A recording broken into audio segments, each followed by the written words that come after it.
I'm going to change it up a little bit in this video.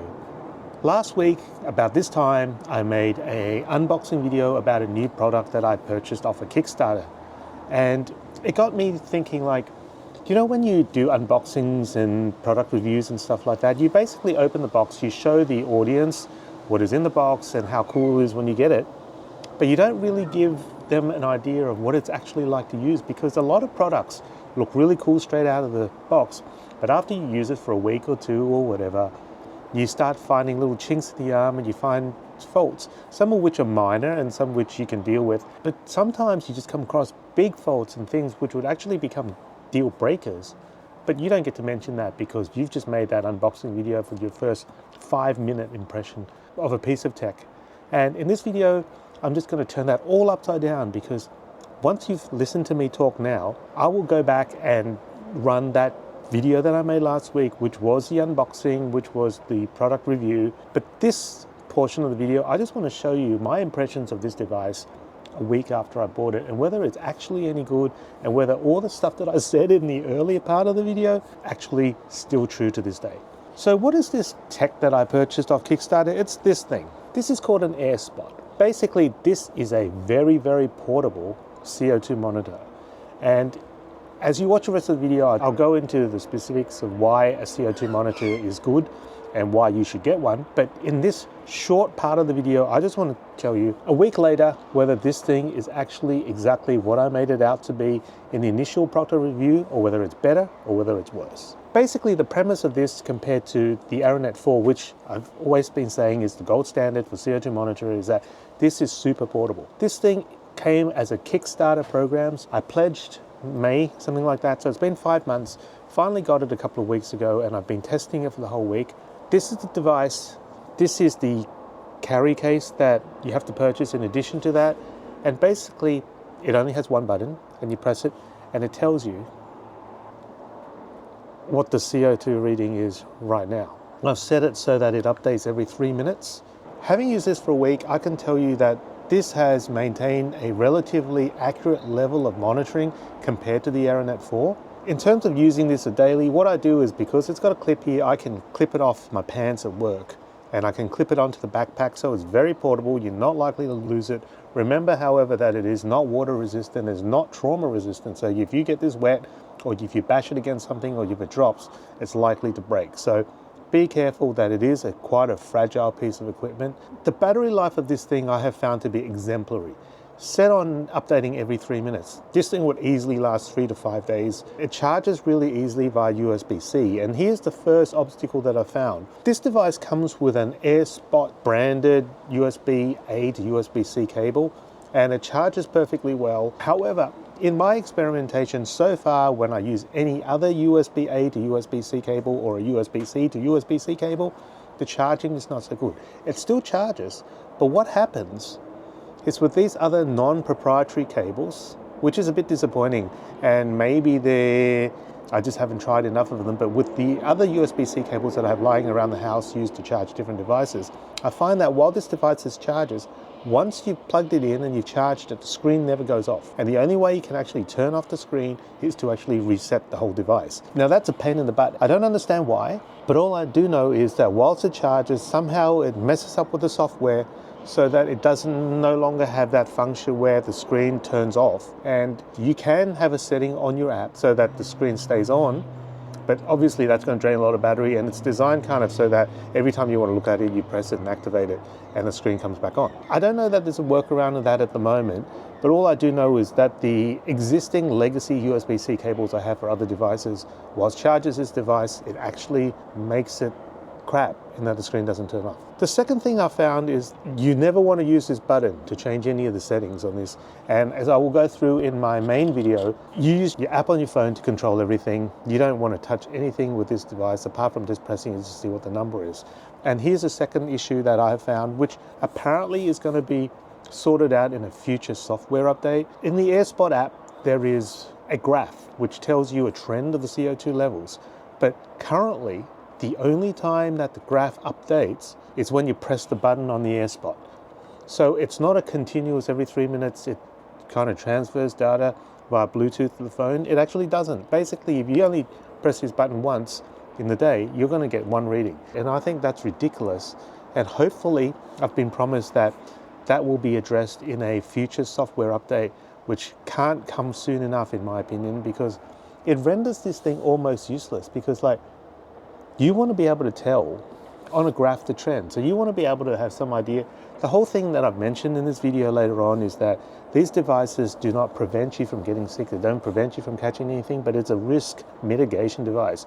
So it lets you have some idea the places you go, what levels you have, and how you can prevent or minimize the chances of you getting into a place with bad ventilation. The fact that you can't see it on a graph almost makes this a moot point, because no one's going to sit here and routinely remember to press the button to activate the AirSpot every 5 minutes to get a reading. It should be automatic. The AirSpot does it. I don't see why this thing shouldn't do it. So that needs to be improved right away. And if this doesn't improve soon, it's almost a deal breaker for me, because that's the whole point why you get these things. Now, I understand it's a Kickstarter project. There's limited resources, and obviously the people who come up with these Kickstarters, they have a day job and they don't have time to monitor this as much as like Apple would. But it would still be good if they had a little bit more communication with the users. Their online kind of chat thing doesn't really work that well, because when you type in a message to the chat, it actually takes quite a number of days for there to be a response, which, as I said, is understandable because it's not their full-time gig at the moment. But there needs to be some better way of communication with the users as to how they can communicate back with you if they detect some bugs. Because one of the things, in my opinion, is that if you've got a brand new Kickstarter project and you've got some teething problems, wouldn't you want your users to give good feedback so you can improve on your product? That would be my number one mission if this was my Kickstarter project. So basically, this thing, so far after a week, I've noticed that the reading is accurate, the connection with the phone, the ability to update the chart is crap, but that has to improve. That has to get better before you can actually put this on full retail, because that's the first thing people are going to say is that my graph isn't updating, this is a load of rubbish. And it shouldn't be, because this is actually really portable. It's actually a really good idea. And I think that with a protective case like this, I'm hoping that it's going to last a while without it breaking. So that's something that's going to be improved straight away. And the other thing is, I think at this point, the USB-C cable is an issue for me.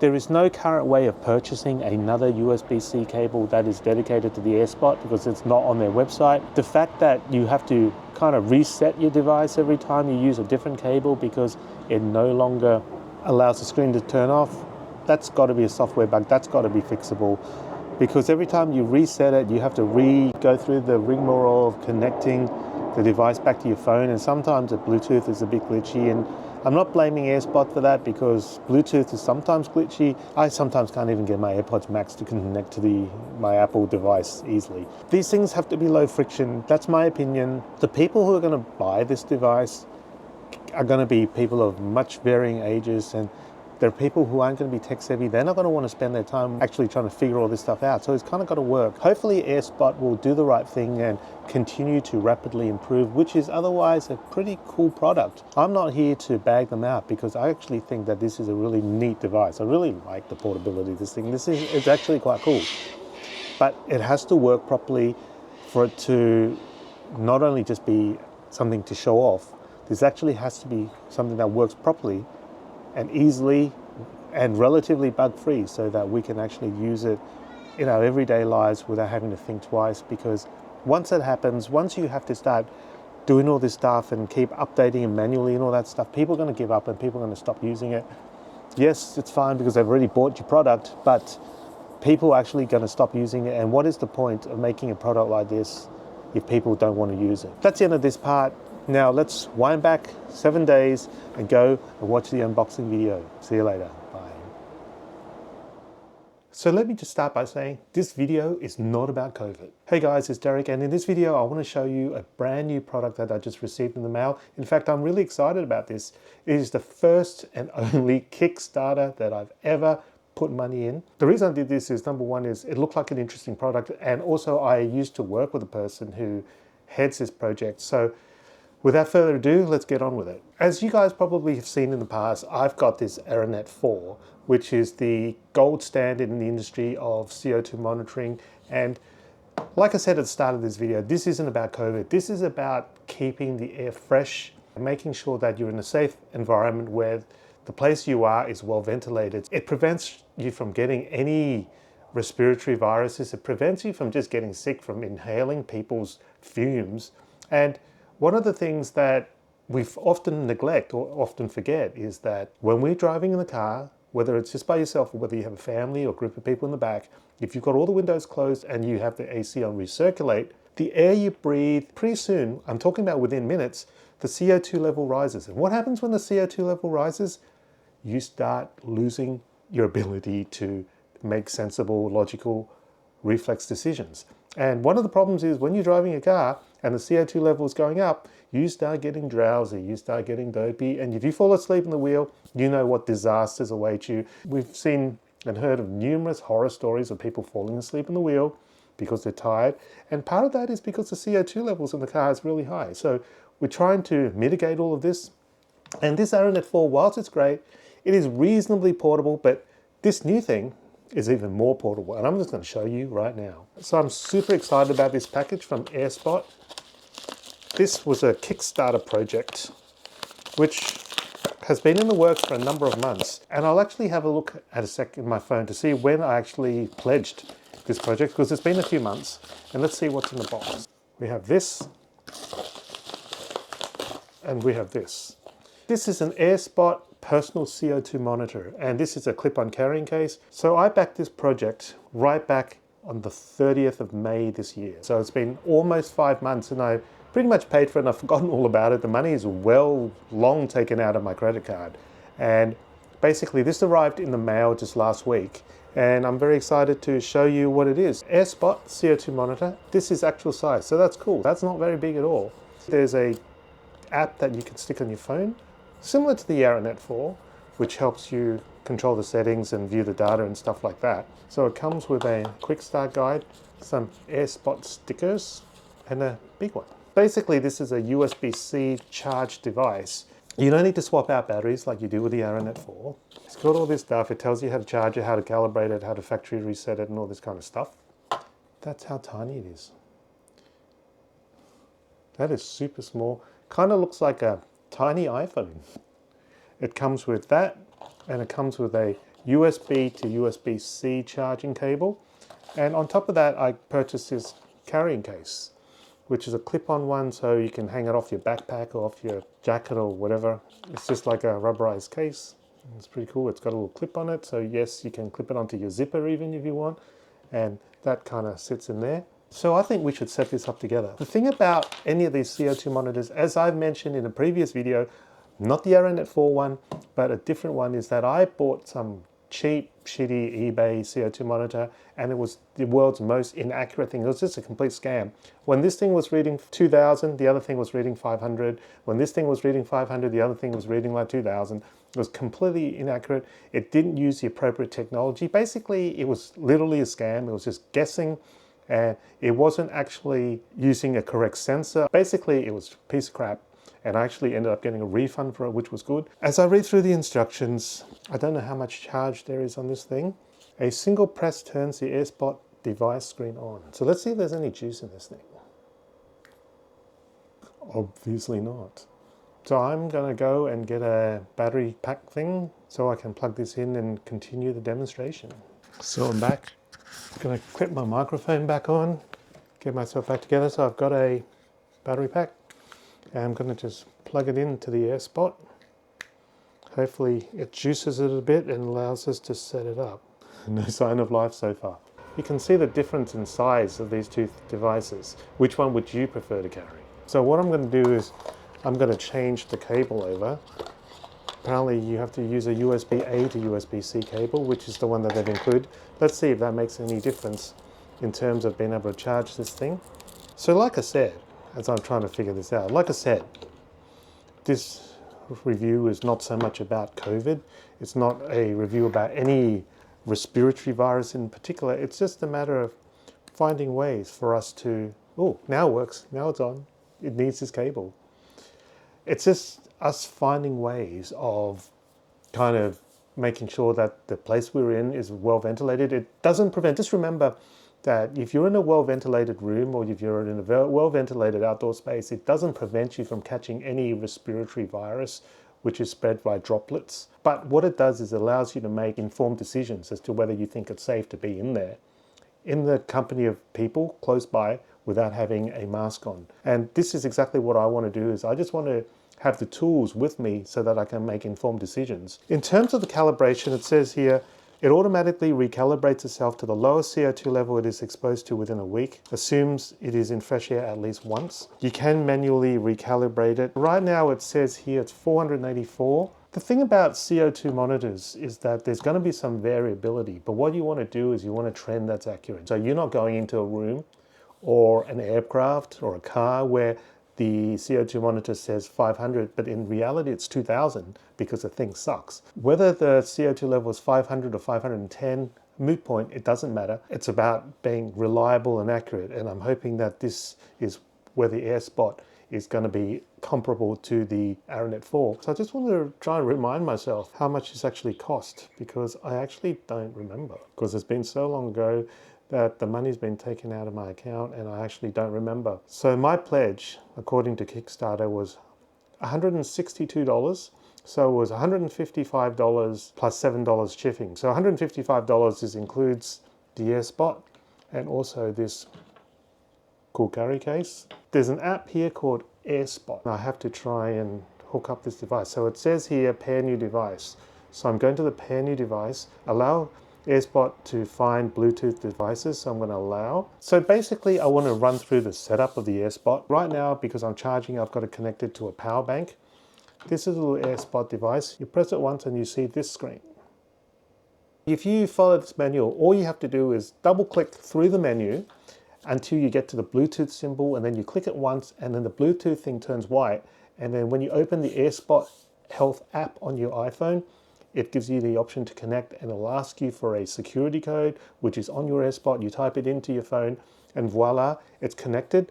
The good thing about it, once it's connected on your phone, you can change all the settings on your phone. So you don't have to fiddle with this double clicking, single clicking bizzo on this AirSpot. And the other thing is, I initially thought that you had to adjust the time by double clicking, single clicking on the actual AirSpot, but you don't have to, because you can actually sync it to your mobile device once it's connected to your phone. So we got this AirSpot. This has got one of those clips that you can stick on stuff, but what I'm going to do is I'm actually going to take the AirSpot out and I'm going to hook it onto here. And the good thing about this carry case is there's a hole in the side, so you can continue to charge it while it's in the carry case, so you don't have to remove it every time. Good work, AirSpot. So it fits nice and snug.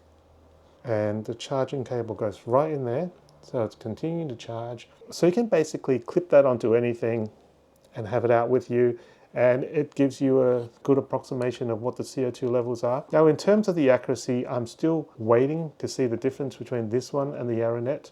It's a little bit different at this point. It may be a calibration issue, I'm not sure, but I'm just basically going to hold it in the same spot. It takes the ARANET a little bit of time to update, and I just want to make sure that it's in a similar environment, so when they both update that you can get an accurate number. I'm just going to press that again to have the screen on. And that's 710, that's 716. So that's super accurate. So I'm super happy with this thing. I'm going to test it out. I'm going to bring this with me everywhere I go. As I said, look, listen, this is the nerdy technical part of this review. What I want to talk about is, in the last part of this video, is this does not tell you whether there's virus around. It does not tell you that you're going to be sick or that you're not going to be sick, that you're going to be okay, that you're not going to be okay. But what it does, it allows you to kind of determine the ventilation status of the room, and it gives you an idea as to whether the room is well aired or whether you're going to be breathing in all the recycled air of everyone else who's been in that room. And the reason for being concerned is that if you're in the proximity of someone who's sick and there's no ventilation and the CO2 levels are high, the chance of you breathing in some junk is much higher. And that's why we have CO2 monitors. It doesn't eliminate the risk, but it helps you make a good risk assessment. So you can decide whether you want to be in there. It allows you to decide whether it's appropriate to open a window. It allows you to decide whether you think it's safe to take your mask off to eat, for example. Now, there are numerous applications for a device like this. And the ones I immediately think of is in a restaurant, in a car, and in an aeroplane. When you're in a car, obviously, you get to control it, you get to open the windows, you get to turn the AC on to recirculate or turn it off recirculate. In a restaurant situation, it allows you to make a decision whether it's well ventilated. If you're sitting in a crowded restaurant and there's people coughing everywhere and the CO2 monitors are registering 1,500, I would have thought that that's a reason that you want to get the hell out of there and eat somewhere else, to be honest. But there are people who don't agree with me, which is fine. And the other scenario is, in terms of an aircraft, we all know that when an aircraft sits still on the tarmac, the CO2 levels tend to go higher. When it's in the air, it tends to go lower, and potentially there's reduced risk. If you're on a long haul flight, at some point, you're probably going to need to drink something, you probably want to eat something, and whether this is going to help you mitigate the risk by knowing exactly what the CO2 levels are around you. So last but not least, this thing feels pretty sturdy. I mean, obviously if you drop it, I think it's going to break, and it's not waterproof or anything like that, so you don't want to get it wet.